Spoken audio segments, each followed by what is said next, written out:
Hey guys, welcome back sa aking YouTube channel. Kung bago ka pa lang sa aking channel, huwag kalimutang mag-subscribe at i-hit mo na rin ang bell button para ma-notify ka sa mga bago kong videos, pati na sa mga legit earning apps na kung paano tayo kikita gamit ating cellphone. So, ang i-share ko ngayon ay kung paano natin ma-reset ang ating Vivo Y11 using sa ating settings sa ating phone. So, itap lang natin ang ating settings sa ating Vivo Y11. So, pagka-tap natin, scroll natin pababa.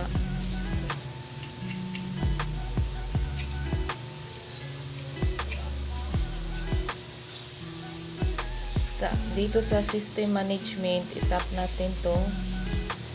Then, after matap, scroll sa ibaba, back up and reset.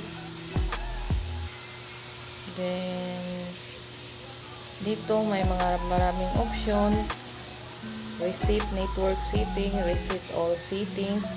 So, dito tayo sa erase all data. Tap lang to, then meron tayong makikita dahil hindi ko na tinanggal ang memory card. Then pati itong SD yung SIM card, so ma-delete lahat. So itap ko lang ang format phone storage, erase SD card, at ayan. Then i-clear now ko lang siya. Tap confirm.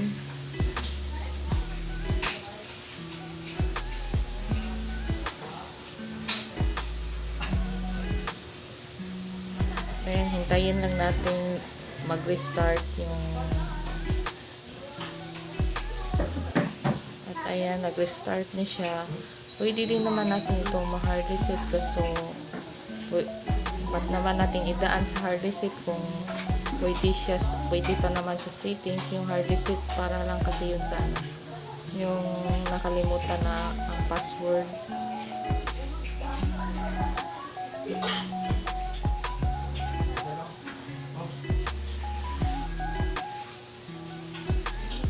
Ayan, hintayin lang natin matapos ang kanyang pag-process.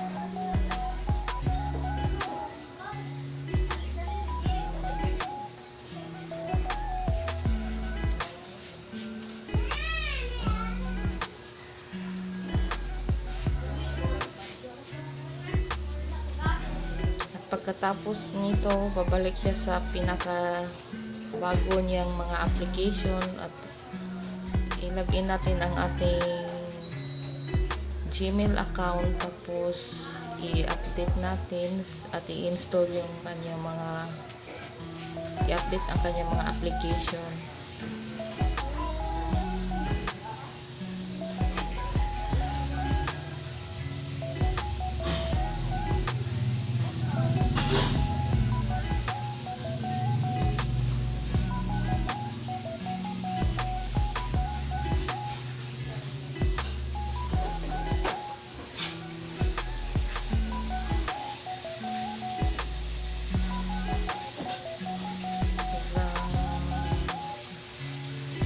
Matagal pa siya.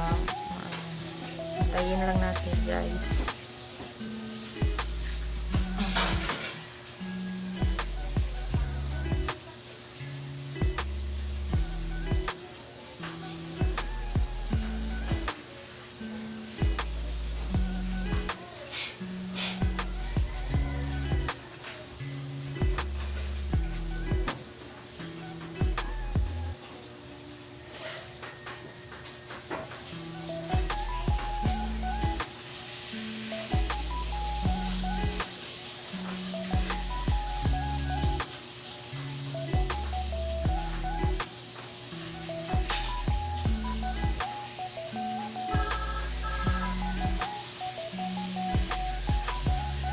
Napakatagal niya, dami kasing nito, mga application, games.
ayan guys, nakita nyo naman na nag-welcome na yung Vivo. Then itap lang natin tong sit up.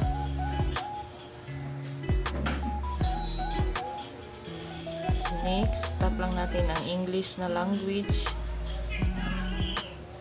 Then Philippines, next, tap lang, next. Agreement and terms, i-agree lang natin to. Then connect Wi-Fi.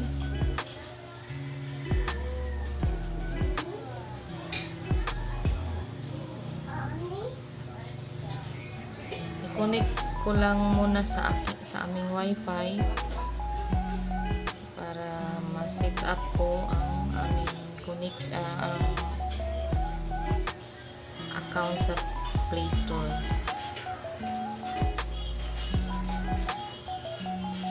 Pwede din ninyo skip dito sa right side.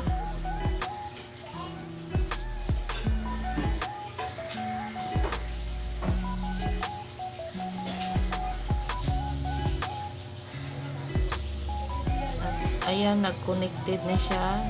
Next ko lang siya.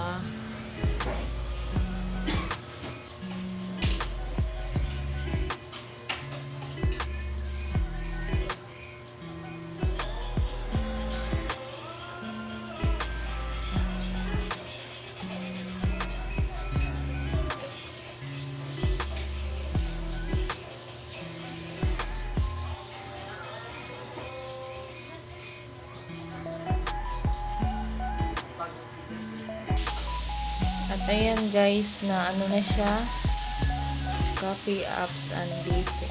So yung copy na lang siguro. You can choose to transfer your app photos, contact. Next na lang natin to. Then don't copy lang muna siya. Tap lang.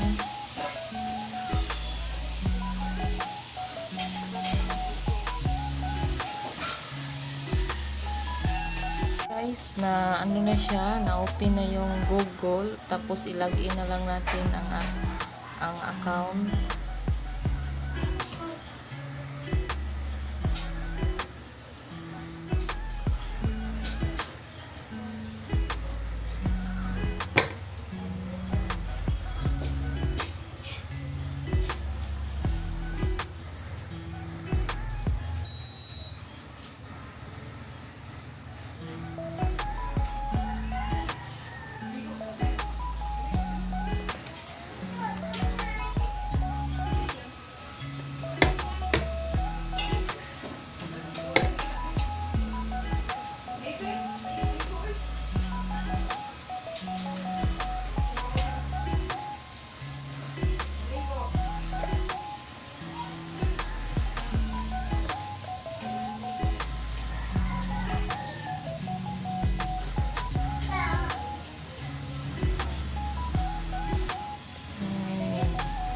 Check ko lang.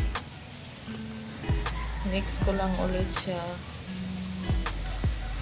at Gmail.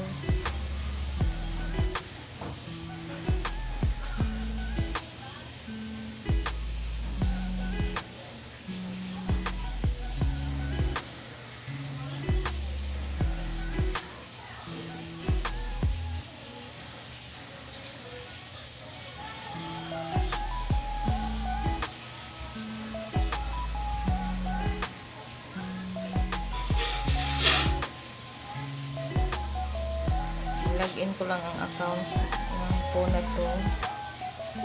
Agree.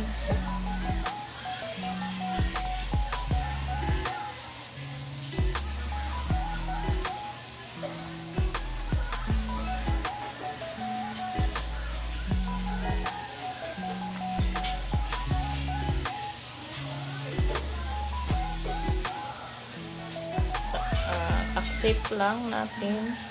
Then continue.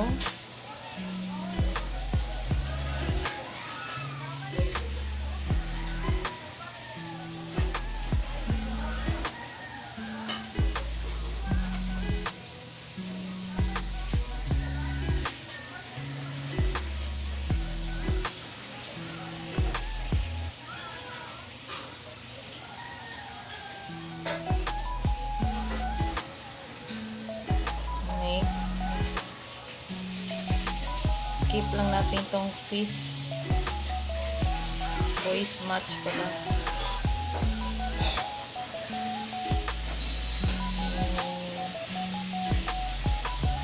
Okay, faster. Skip lang natin to. Then, no. Thanks.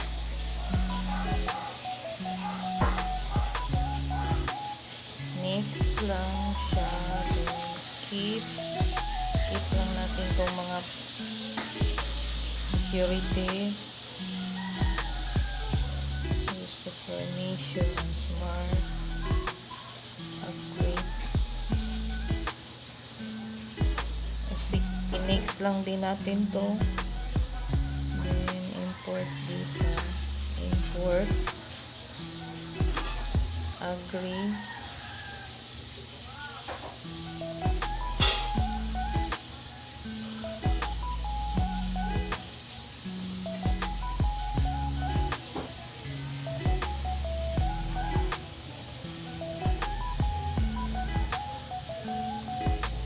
Deny na lang. Okay, skip na lang natin tong import data, guys.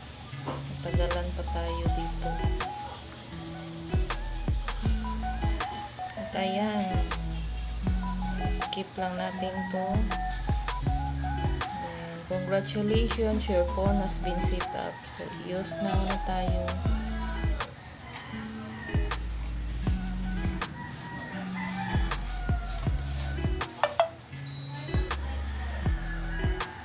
Ayan. Bumalik na ang application ng ating Vivo. So, yun guys. Thanks for watching.